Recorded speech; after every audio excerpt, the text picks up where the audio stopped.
Auzubillahiminash-shaytanir-rajim. Bismillahir-rahmanir-rahim. Dear students, I hope you are all well about your health and iman. I am Professor Dr. Mirza Mohammad Akmal Nadim, your computer teacher. Dear students, cyber sphere infobyte के platform से हम लोग जो है वो database management system को discuss कर रहे हैं। डेटाबेस मैनेजमेंट सिस्टम यानी डाटा को मैनेज करने का एक ऐसा मेथड इलेक्ट्रॉनिकली वे से जिसके अंदर डाटा हम इंटर कर सकते हैं, उसको स्टोर कर सकते हैं, उसको प्रोसेस कर सकते हैं, उसको मैनेज कर सकते हैं। मतलब कि हम किसी भी तरह का डाटा, हम किसी अदारे के बारे में या किसी पर्सनल कारोबार के बारे में या फिर हम अपना डाटा कोई भी, चाहे हम लोग के घर का या फिर हम लोग की किसी जो है वो किसी भी तरह के ऑनलाइन या ऑफलाइन बिजनेस का जो है वो स्टोर करके उसकी कैलकुलेशन करना चाहें या उसको डेली रूटीन के अंदर जो है वो हम चेक एंड बैलेंस रखना चाहें, हम एक डाटाबेस की मदद से जो है वो इलेक्ट्रॉनिकली कंप्यूटर या फिर मोबाइल फोन या फिर किसी भी कंप्यूटिंग डिवाइस के थ्रू इसको कर सकते हैं। ये वैसे ही मेथड है जिस तरह आज से पहले फाइल जो है स्टोरेज का सिस्टम इस्तेमाल किया जाता है, जिसके अंदर फाइल प्रोसेसिंग में हमारे डिफरेंट टाइप्स के जो है वो बुक्स इस्तेमाल होती है, जिनको हम लोग जो है वो कुछ मंडी की बुक्स होती थी, उनको खाते का सिस्टम कहा जाता था या फिर कुछ और। ठीक है, वो भी काम ये करते थे कि डाटा को एंटर यानी लिखते थे, उसके बाद उसकी कैलकुलेशन करते थे, फिर उसको स्टोर करके उन बुक्स को रखते थे साल। लेकिन वहाँ पे सिक्योरिटी इश्यूज काफी ज्यादा थे, उसके अंदर डाटा अपडेट बड़ा हो सकता था, उसके अंदर डाटा जाया हो जाता था, उसका कोई बैकअप या डुप्लीकेट नहीं। लेकिन आजकल जो डाटाबेस है उसने हर चीज को बदल दिया है। हम डाटा का बैकअप भी रख सकते हैं, हम उसको सिक्योर करके उसका लॉगिन पासवर्ड कि हमारे अलावा कोई अनऑथराइज्ड बंदा भी उसको एक्सेस ना करे, जिसकी वजह से हम लोग बहुत सारे लॉसेस से बच जाते हैं। तो ये हमारा बहुत अच्छा डिजिटल सिस्टम है। आज हम इसके अंदर डिस्कस करने जा रहे हैं data types available in MS Access. MS Access आपको पता है कि एक ऐसा डाटाबेस सॉफ्टवेयर है जिसके अंदर हम लोग जो है वो ग्राफिकल यूजर इंटरफेस को इस्तेमाल करते हुए हम किसी भी डाटाबेस को डिजाइन कर सकते हैं। यानी कि अगर हम पर्सनल डाटाबेस डिजाइन करना चाहें कि किसी अदारे के लिए, हम खुद से डिजाइन कर सकते हैं। उसके लिए उसको समझना और उस पर जो है वो डिफरेंट टाइप की कैटेगरीज जो है उसकी वो जरूरी है, जिसकी मदद से हम लोग खुद डाटाबेस बना सकते हैं। तो सबसे पहले बेटा चैनल को सब्सक्राइब करें, बेल आइकन पर क्लिक करें ताकि आने वाली वीडियोस आप तक पहुंचती रहें। जी बेटा, डाटा टाइप्स क्या होती हैं? जब भी हम लोग डाटा इंटर करते हैं, आपको मैंने एग्जांपल्स कुछ दी कि हम लोग घर का डाटा एंटर करते हैं, मैंने आपको कहा कि हम किसी ऑर्गेनाइजेशन का, मैंने मंडियों का रेफरेंस दिया।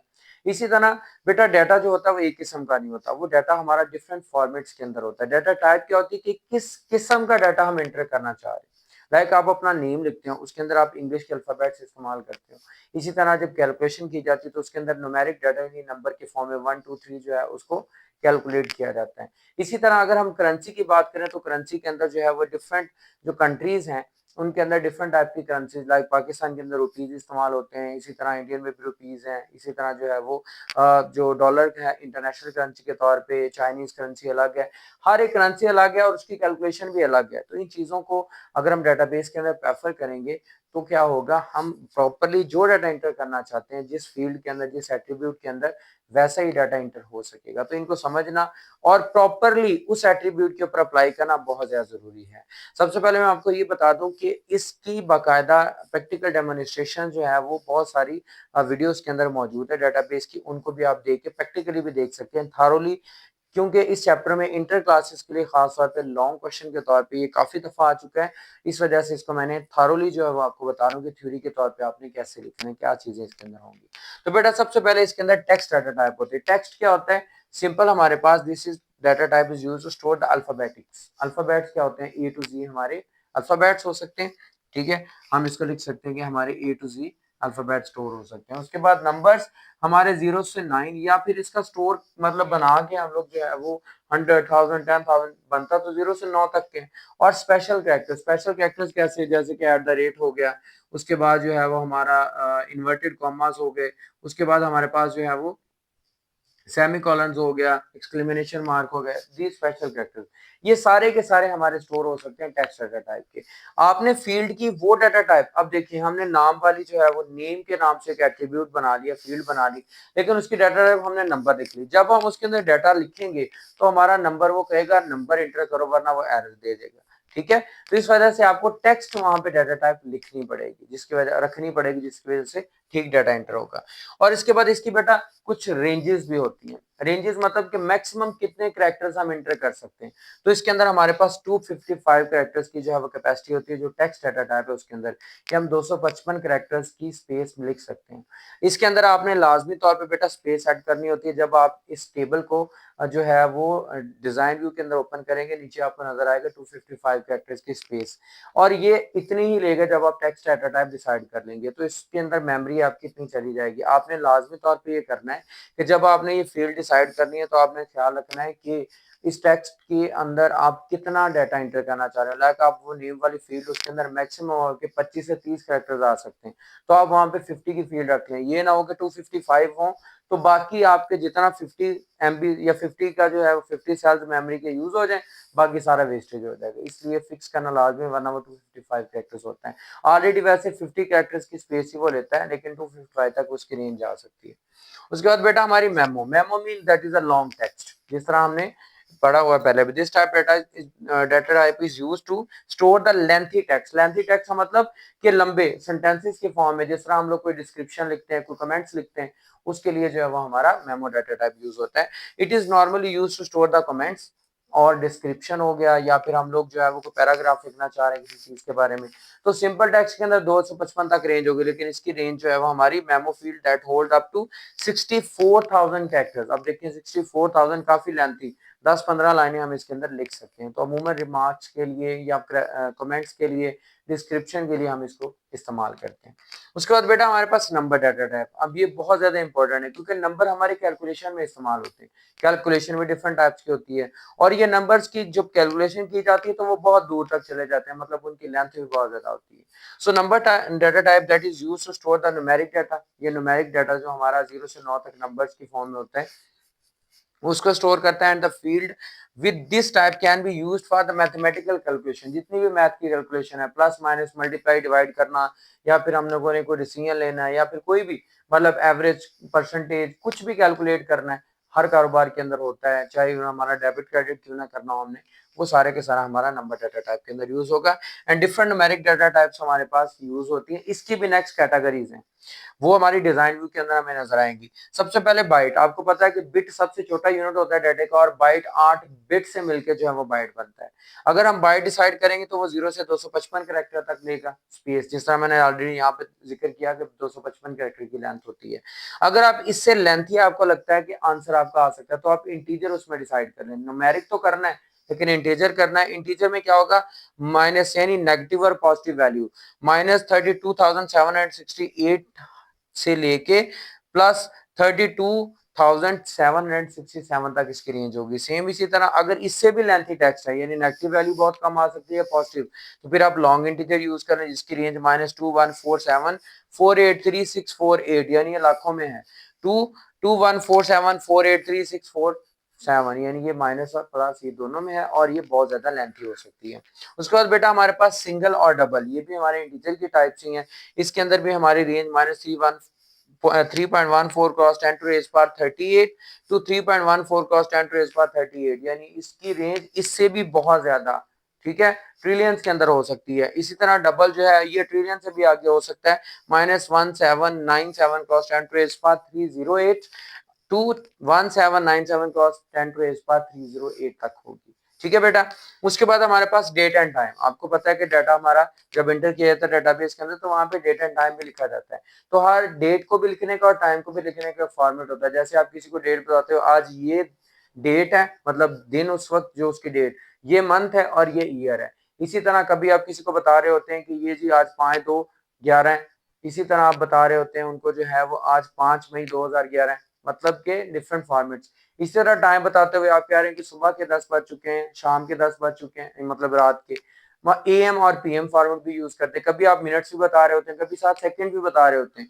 तो इस तरह के फॉर्मेट के लिए हमारा डेट एंड टाइम यूज होता है। So it is use to store the date and time, and MS Access store data in the format. सबसे पहले मंथ्स, फिर डेज और ईयर्स, इस फॉर्मेट में जो है वो डेट को करता है। और इसी तरह टाइम के फॉर्मेट भी आपको वहां से मिल जाएंगे। उसके बाद बेटा करेंसी। ऑलरेडी मैंने आप लोगों से जिक्र किया, हर मुल्क की करेंसी अलग होती है और उसके लिए उसका सिंबल अलग होता है। अगर करेंसी के साथ वो सिंबल मेंशन करेंगी तो जब कैलकुलेशन करेंगे हमारे लिए बहुत आसान होगा, क्योंकि हर एक मुल्क की करेंसी डिफरेंस है, उनका दूसरे करेंसी के साथ अगर कंपैरिजन करना है, लाइक दैट हम लोग कहते हैं कि हमने जो है वो अपने जो ट्रांजेक्शन हैं वो डॉलर्स में करनी है, लेकिन रखना हमने रिकॉर्ड रुपीज में है, तो हम लोग डॉलर्स में एंट्री करेंगे। जब कैलकुलेशन के लिए जो फॉर्मुलेशन हमने की होगी वो करेंसी चेंज कर देगी रुपीज में, तो लाजमी तौर पे हमें दोनों फील्ड्स के लिए एक में रुपीज हमें डिसाइड करना पड़ेगा और एक में हमें डॉलर डिसाइड करना पड़ेगा।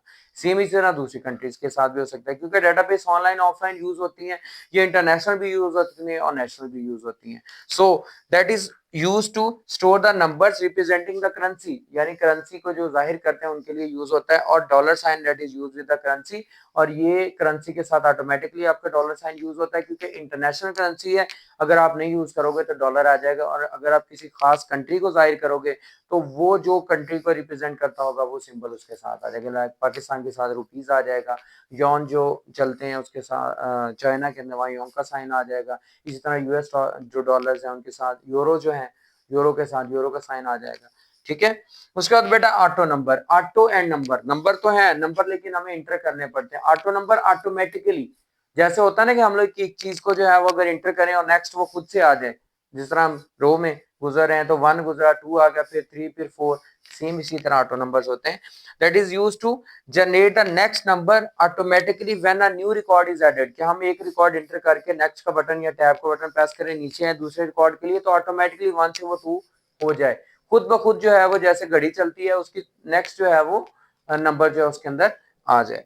उसके बाद बेटा यस और नो, बाज औकात हमें ऐसा एट्रीब्यूट यूज करना पड़ता है, ऐसी फील्ड यूज करनी पड़ती है जहां पे हमें डिसीजन होना होता है, और डिसीजन हमारा बोलिए नहीं होता है, या वो यस हो सकता है या नो, वो ट्रू हो सकता है या फॉल्स, वो पास हो सकता है या फेल। ठीक है, so it is use to store the boolean values, boolean values आपको पता है 0 और 1 होती है। ठीक है, और इट कैन बी ट्रू और फॉल्स या यस और नो, उसका आंसर ट्रू या फॉल्स या यस और नो में हो सकता है। जिस तरह मैंने बताया कि आपने अगर कोई कॉलेज का या स्कूल का बनाया डेटाबेस, उसके अंदर हो सकता है कि स्टूडेंट ने जो अगर इतने नंबर लिए तो वो पास है वरना वो फेल है। जिस तरह आपका जो डेटाबेस के ऊपर यानी कि जो रिजल्ट कार्ड या रिजल्ट आप देखते हो, जो आपके जहाँ से बोर्ड से आपने एग्जाम दिया होता है, तो वहां पे भी पास एंड फेल का क्राइटेरिया ऐसे ही उन्होंने डेटाबेस के अंदर स्टोर किया होता है कि इस बंदे ने इतने मार्क्स लिए तो वो पास है वरना फेल है। तो ये ऐसा नो कंडीशन उस एट्रीब्यूट के अंदर इस्तेमाल की जाएगी। उसके बाद बेटा हमारे पास OLE, that is object linking and embedding. पहली बात ऑब्जेक्ट को लिंक करवाना एंड देन एम्बेडिंग उसका हिस्सा बना देना, मतलब हमने जो है वो कोई और एप्लीकेशन प्रोग्राम MS एक्सेस के अंदर डेटाबेस बना रहे हैं, और हमने पहले जो है वो काम किया हुआ है MS एक्सेल के अंदर, लाइक दैट हमने कोई स्प्रेडशीट बनाई हुई है, और वो स्प्रेडशीट जो है वो हम लोग कह रहे हैं ये नहीं कि हमने दोबारा से टेबल जनरेट करें, दोबारा से डाटा एंटर करें, हम चाह रहे हैं वही वाली स्प्रेडशीट उठा के हम डेटाबेस के साथ लिंक करवा दें और वो उसका हिस्सा भी बन जाए और साथ साथ उसकी कैलकुलेशन और वर्किंग भी होती रहे। तो हम उसके लिए क्या करेंगे, हम एम्बेडेड जो है वो यानी कि OLE ऑब्जेक्ट जो है वो वहां पे डाटा टाइप डिसाइड कर लेंगे, that is use to link with the object in other application, यानी दूसरे एप्लीकेशन में जो भी आपका ऑब्जेक्ट यानी कोई टेबल आपका है, पिक्चर है, कोई भी चीज है उसको उसके साथ लिंक करवाने के लिए इस्तेमाल होता है। और बेटा लास्ट हमारे पास आ जाती है हाइपरलिंक। हाइपरलिंक आपको पता है कि पहले भी यूज होता है हमारा वेब जनरेटेड चीजों के लिए, यानी कि जो इंटरनेट के ऊपर जो चीजें मौजूद होती हैं वो हमारा हाइपरलिंक होता है, जो कि www से स्टार्ट होता है। ठीक है, वर्ल्ड वाइड वेब यानी नेट के ऊपर यूज होता है। So it is use to store links on web pages and the net, कि जितनी भी हमारी डॉक्यूमेंट्स या फिर हम कह सकते हैं कि हमने फाइल बनाई, हमने कोई जो है उसके अंदर रिकॉर्ड बनाया या फिर हमने कोई भी पेज बनाया, उसको अगर हम वर्ल्ड वाइड वेब के ऊपर जो है वो लाना चाह रहे हैं पेजेस की सूरत में, तो हम लोग उस डेटाबेस को ऑनलाइन करने के लिए जो है वो हाइपरलिंक उसकी डाटा टाइप डिसाइड करेंगे, या फिर हम अपने डेटाबेस के साथ किसी भी ऑनलाइन किसी चीज को जो है किसी लिंक को साथ जोड़ना चाह रहे हैं, तो हम उस फील्ड का डाटा टाइप हाइपरलिंक डिसाइड कर लेंगे, एंड देन उसके साथ हम जो है वो बकायदा फॉर्मेट लिखेंगे जो कि हैश से स्टार्ट होगा। उसके मुख्तलिफ हिस्से होंगे, जिस तरह आप लोग जानते हो कि सबसे पहले वेबसाइट में क्या आता है हमारे पास, इस तरह HTTP लिखा होता है। ठीक है, उसके बाद जो है वो लाइक www लिखा, उसके बाद डॉट लिखा है गूगल, उसके बाद डॉट कॉम लिखा हुआ है। सेम इसी तरह इसके अंदर मुख्तलिफ हिस्से इसके होते हैं जिसके अंदर हम लोगों ने बाकायदा उसका डिस्क्रिप्शन देना होता है कि फलां जगह से अगर नेक्स्ट हमने इसके अंदर भी कोई पेज लाइक हम किसी यूनिवर्सिटी के बारे में सर्च कर रहे हैं उसको हमने ओपन किया, फिर उसके किसी पेज के हमने ओपन किया, तो इन चीजों को जैसे जैसे हम ओपन करते जाएंगे उसकी सब कैटेगरीज बनती जाएंगे, तो हमने सारे का सारा डिस्क्रिप्शन जो है वो उसके अंदर लिखना है, और इसको लिंक करवाने के लिए हमारा जो है वो हाइपर लिंक इस्तेमाल होगा। तो बेटा ये हमारी जो डाटा टाइप्स हैं ये आपने बड़े जो है वो अच्छे तरीके से इस्तेमाल करनी है जब भी आपने डाटाबेस डिजाइन करनी है, क्योंकि अगर ये गलत इस्तेमाल हो जाएगी तो जब आप लोग डाटा एंटर करेंगे तो या हो सकता है उसकी कैलकुलेशन गलत हो जाए, या हो सकता है कि जब आप उसके अंदर डाटा एंटर करना चाहें, अपडेट करना चाहें, डिलीट करना चाहें तो उसके अंदर जो है वो एरर आ जाए, जिसकी वजह से आपको जो डाटाबेस है वो सही तरह से काम ना करे। तो इनको अच्छी तरह से समझें, इन पे जो है वो इसको लर्न करें और फिर इनको जो है वो as a long question intermediate के स्टूडेंट्स को लाजमी तौर पे तैयार करें। इवन के बीएस वालों से भी ये डाटा टाइप्स पूछी जाती हैं। प्रैक्टिकल डेमोन्स्ट्रेशन के अंदर ओरल जो भी क्वेश्चन भी पूछे जाते हैं उनमें भी पूछा जाता है लाजमी तौर पे डाटा बेसिस के बारे में, डाटा टाइप्स के बारे में। तो उम्मीद करता हूँ बेटा कि आपको इसकी अच्छी तरह से समझ आ चुकी होगी। फिर भी अगर इसके अंदर कोई मसला, कोई कंफ्यूजन हो तो लाजमी तौर पे आपने कमेंट सेक्शन में मुझसे क्वेश्चन भी पूछना और जो भी मसला हो वो आपने क्लियर करना है। और इसके अलावा वीडियो अगर पसंद आई हो तो कमेंट भी अच्छा करना है और इसके अलावा वीडियो को लाइक करना है, चैनल को आपने सब्सक्राइब करना और बेल आइकन में क्लिक करना है ताकि आने वाली वीडियोस भी आप तक पहुंचते रहें। और इसके अलावा बेटा इल्म फैलाना सदका जारिया है। जिस तरह ये चीज आप सीख रहे हो, ये इल्म आप हासिल कर रहे हो, आप दूसरों तक भी इस चैनल और इन वीडियोस को पहुंचाएं ताकि वो भी इस इल्म से ज्यादा फायदा हासिल कर सकें। अल्लाह ताला नेकी का बदला लाजमी तौर पर देता है। अगर आप ये इल्म दूसरों तक फैलाओगे तो अल्लाह ताला लाजमी तौर पर आपके भी इल्म में इजाफा फरमाएगा। तो लाजमी तौर पे मुझे उम्मीद है कि आप इस चीज़ पे अमल करेंगे, क्योंकि ये नहीं होता कि हम लोग ये चीज़ें मिल जाती हैं इंटरनेट से, लेकिन बात ये है बेटा कि हर एक चीज़ को समझाने का, दूसरों के समझने का तरीका डिफरेंट होता है। हो सकता है कुछ लोग मेरी चीज़ें अच्छी तरह समझ रहे हों, कुछ हो सकता है दूसरे टीचर्स की चीज़ें अच्छी तरह समझ रहे हों। तो दूसरों तक हर एक्सेस पहुँचाएँ ताकि वो भी इस पे अमल कर सकें, जिस तरह आप लोग चीज़ों को सीख रहे हैं।